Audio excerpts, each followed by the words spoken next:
સ્કંદપુરાણાંતર્ગત વૈશાખ માસ મહાત્મ્ય.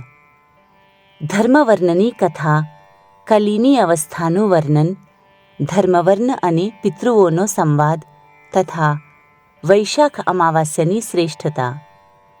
મિથિલાપતિએ પૂછ્યું, હે બ્રહ્મન, આ વૈશાખ માસમાં કઈ કઈ તિથિઓ પુણ્યદાયી છે?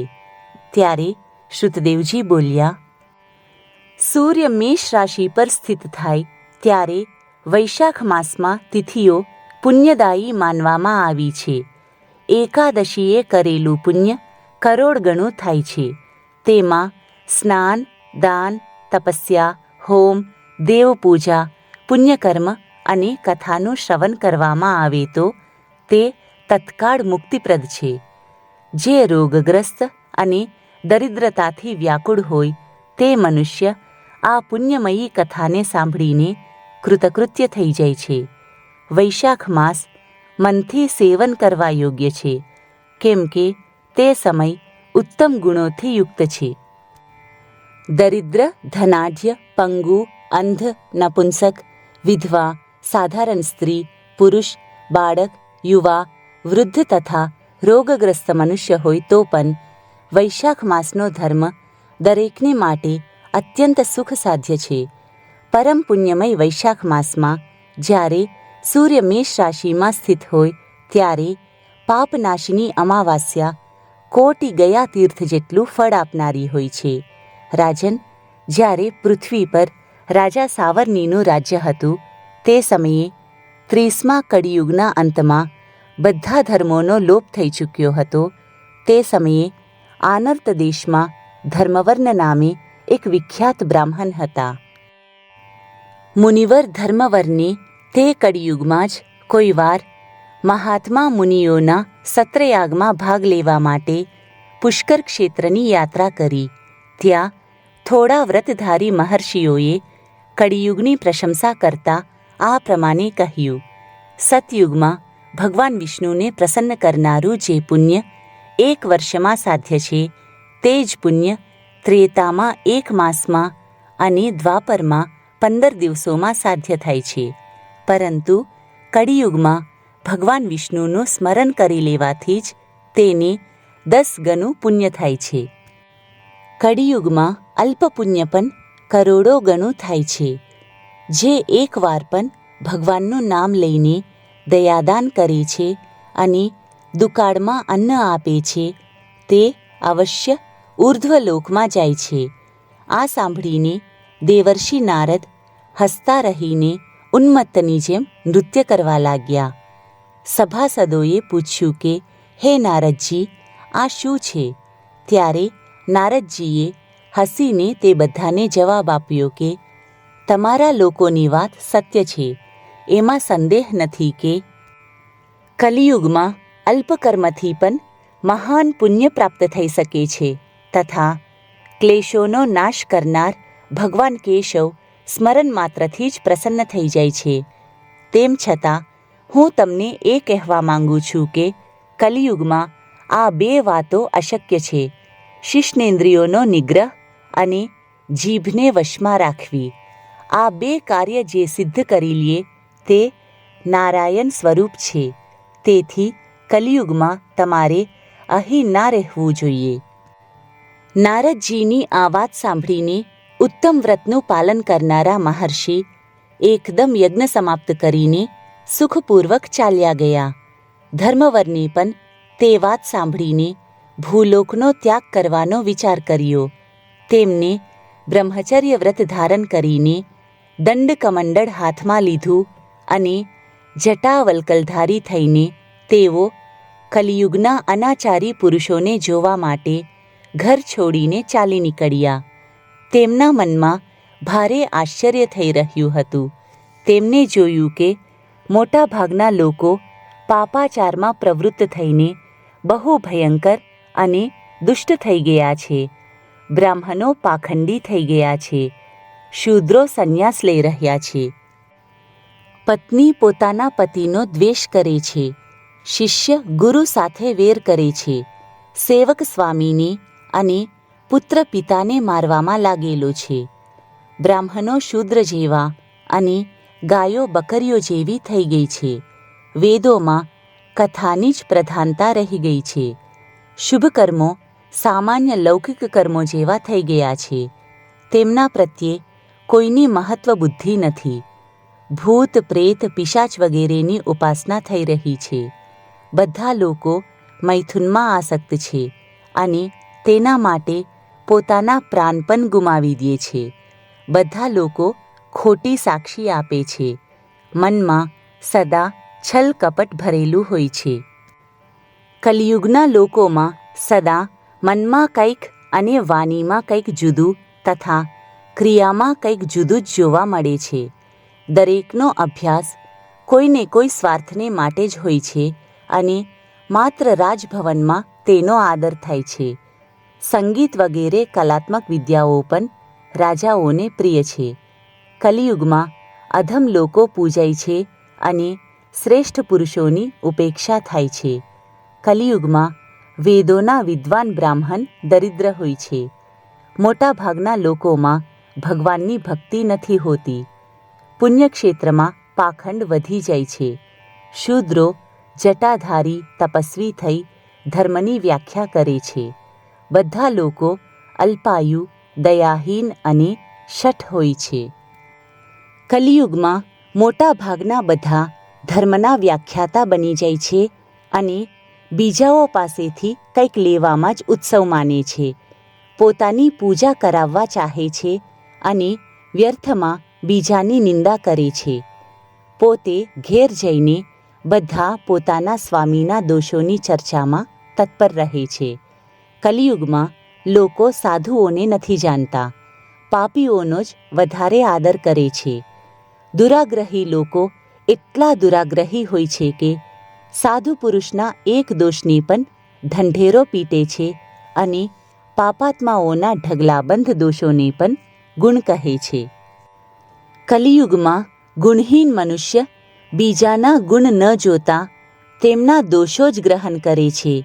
જેમ પાણીમાં રહેવાવાળું જોંક પ્રાણીઓનું રક્ત પીવે છે, જળ નથી પીતું, એ જ રીતે જલજંતુની જેમ મનુષ્ય બીજાનું લોહી ચૂસે છે. ઔષધિઓ શક્તિહીન હોય છે. ઋતુઓમાં પરિવર્તન આવી જાય છે. બધા દેશોમાં દુકાળ પડે છે. કન્યા યોગ્ય સમયમાં સંતાન પેદા નથી કરતી. લોકો નટનર્તકીની વિદ્યા સાથે વધારે પ્રેમ કરે છે.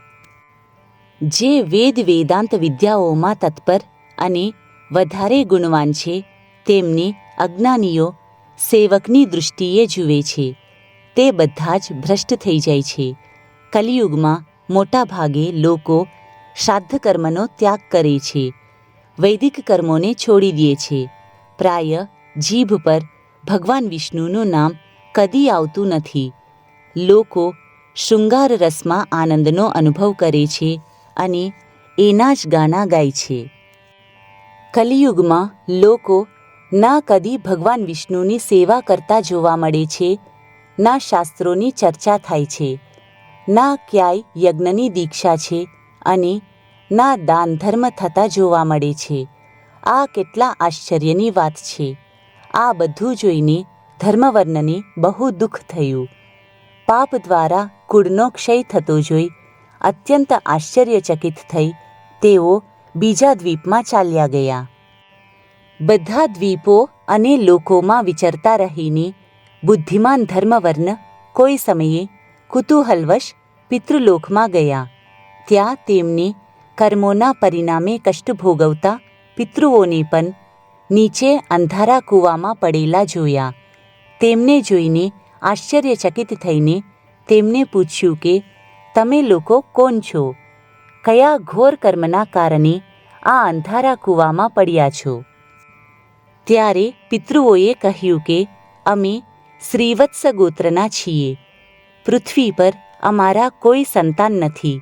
તેથી અમે શ્રાદ્ધપિંડથી વંચિત છીએ.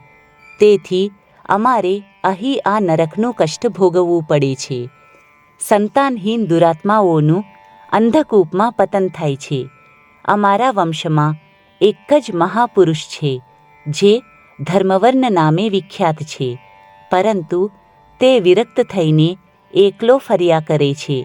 તેને ગૃહસ્થ ધર્મનો સ્વીકાર નથી કર્યો. તે એક જ તંતુ અમારા કુળમાં શેષ છે. તેનું આયુષ્ય પણ ક્ષીણ થઈ જતાં અમે ઘોર અંધકૂપમાં પડીશું, જ્યાંથી નીકળવું કઠિન છે. તેથી તમે પૃથ્વી પર જઈને ધર્મવર્ણને સમજાવો. અમે લોકો દયાને પાત્ર છીએ. અમારી વાત કહીને તેને સમજાવો કે અમારો વંશરૂપી દુર્વાને કાળરૂપી ઉંદર રોજ રોજ ખાઈ રહ્યો છે. ક્રમશઃ સંપૂર્ણ વંશનો નાશ થઈ ગયો છે. એક તમે જ બચ્યા છો. જ્યારે તમે પણ મરી જશો ત્યારે સંતાન પરંપરા નષ્ટ હોવાના કારણે તમે પણ અંધકૂપમાં પડશો. તેથી ગૃહસ્થ ધર્મનો સ્વીકાર કરીને સંતાનની વૃદ્ધિ કરો. એનાથી અમારી અને તમારી બંનેની ઉર્ધ્વગતિ થશે. જો એક પણ પુત્ર વૈશાખ, કાર્તિક કે માઘ માસમાં અમારા નિમિત્તે સ્નાન, શ્રાદ્ધ અને દાન કરશે તો તેનાથી અમારા લોકોની ઉર્ધ્વગતિ થશે અને નરકમાંથી ઉદ્ધાર થશે. જો એક પુત્ર પણ ભગવાન વિષ્ણુનો ભક્ત થઈ જાય, એક પણ એકાદશીનું વ્રત રહેવા પામે અથવા એક પણ ભગવાન વિષ્ણુની પાપનાશક કથા શ્રવણ કરે તો તેની 100 પૂર્વ પેઢીઓનો તથા 100 ભાવિ પેઢીઓનો ઉદ્ધાર થઈ જાય છે. તે પેઢીઓ પાપથી ઘેરાયેલી હોય તો પણ નરકમાં નથી જતી. દયા અને ધર્મથી રહિત તે ઘણા પુત્રોથી શો લાભ, જે કુળમાં ઉત્પન્ન થઈને સર્વવ્યાપી ભગવાન નારાયણની પૂજા નથી કરતા. આ પ્રમાણે પ્રિય વચનો દ્વારા ધર્મવર્ણને સમજાવીને તમે તેને વિરક્તપૂર્ણ બ્રહ્મચર્ય આશ્રમમાંથી ગૃહસ્થાશ્રમમાં પ્રવેશ કરવાની સલાહ આપો. પિતરોની આ વાત સાંભળીને ધર્મવર્ણને બહુ આશ્ચર્ય થયું અને હાથ જોડીને બોલ્યો કે હું જ ધર્મવર્ણ નામે વિખ્યાત તમારા વંશનો દુરાગ્રહી બાળક છું. યજ્ઞમાં મહાત્મા નારદજીની આ વાત સાંભળીને કે કલિયુગમાં પ્રાય લોકો રસનેન્દ્રિય અને શિષ્ણેન્દ્રિયને દૃઢતાપૂર્વક સંયમમાં નથી રાખતા. હું દુર્જનોના સંગથી ભયભીત થઈને અત્યાર સુધી બીજા દ્વીપોમાં ઘૂમતો રહ્યો. આ કલિયુગના 3 ચરણ વીતી ગયા. અંતિમ ચરણના પણ 3.5 ભાગ વીતી ગયા છે.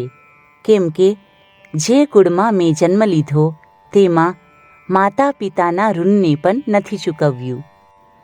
પૃથ્વીના ભારરૂપી તે શત્રુ જેવા પુત્રોના ઉત્પન્ન થવાથી શો લાભ, જે પેદા થઈને ભગવાન વિષ્ણુની, દેવતાઓની અને પિતૃઓની પૂજા ના કરે. હું તમારી આજ્ઞાનું પાલન કરીશ. મને એ જણાવો કે પૃથ્વી પર કઈ રીતે મને કલિયુગ અને સંસારથી પણ કોઈ અડચણ નહીં આવે. ધર્મવર્ણની વાત સાંભળીને પિતૃઓને થોડું આશ્વાસન મળ્યું અને તેઓ બોલ્યા કે બેટા, તમે ગૃહસ્થાશ્રમ સ્વીકારીને સંતાનોત્પત્તિ દ્વારા અમારો ઉદ્ધાર કરો.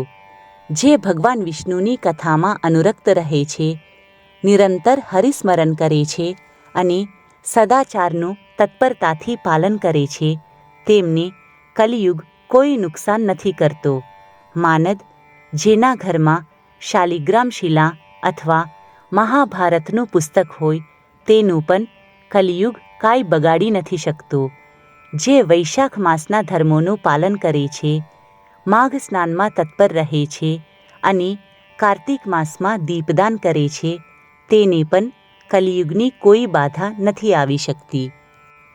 જે દરરોજ ભગવાન વિષ્ણુની પાપનાશક અને મોક્ષપ્રદ દિવ્ય કથા સાંભળે છે, જેના ઘરમાં બલિ વૈશ્વદેવ થાય છે, શુભપ્રદ તુલસીજી બિરાજે છે તથા જેના આંગણામાં ઉત્તમ ગાય હોય છે, તેને પણ કલિયુગ બાધા નથી પહોંચાડી શકતો.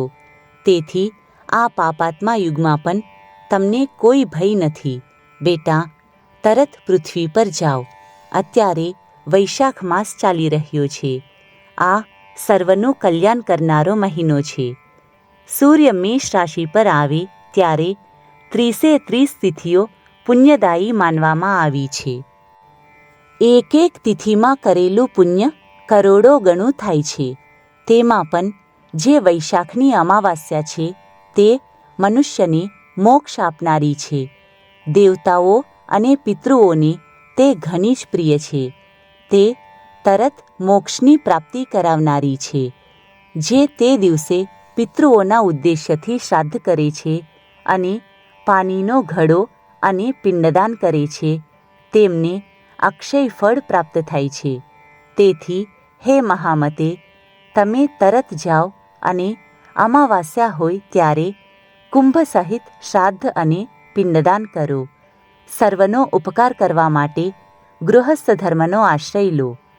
ધર્મ, અર્થ અને કામથી સંતુષ્ટ થઈને ઉત્તમ સંતાન પ્રાપ્ત કરીને પછી મુનિવૃત્તિથી રહીને સુખપૂર્વક દ્વીપમાં વિચરણ કરો. પિતરોના આ પ્રમાણે આદેશથી ધર્મવર્ણ મુનિ તરત જ પૃથ્વીલોકમાં ગયા. ત્યાં સૂર્ય મેષ રાશિ પર સ્થિત હતો ત્યારે વૈશાખ માસમાં પ્રાતઃકાળ સ્નાન કરીને દેવતાઓ, ઋષિઓ તથા પિતૃઓનું તર્પણ કર્યું. પછી કુંભદાન સહિત પાપ વિનાશક શ્રાદ્ધ કરીને તેના દ્વારા પિતૃઓને પુનરાવૃત્તિ રહિત મુક્તિ પ્રદાન કરી. ત્યાર પછી તેમને સ્વયં લગ્ન કરીને ઉત્તમ સંતાનને જન્મ આપ્યો અને સંસારમાં તે પાપનાશિની અમાવાસ્યાની પ્રસિદ્ધિ કરી. ત્યાર પછી તેઓ ભક્તિપૂર્વક ભગવાનની આરાધના કરવા માટે ગંધમાદન પર્વત પર ચાલ્યા ગયા. તેથી વૈશાખ માસની આ અમાવાસ્યા તિથિ પરમ પવિત્ર માનવામાં આવી છે.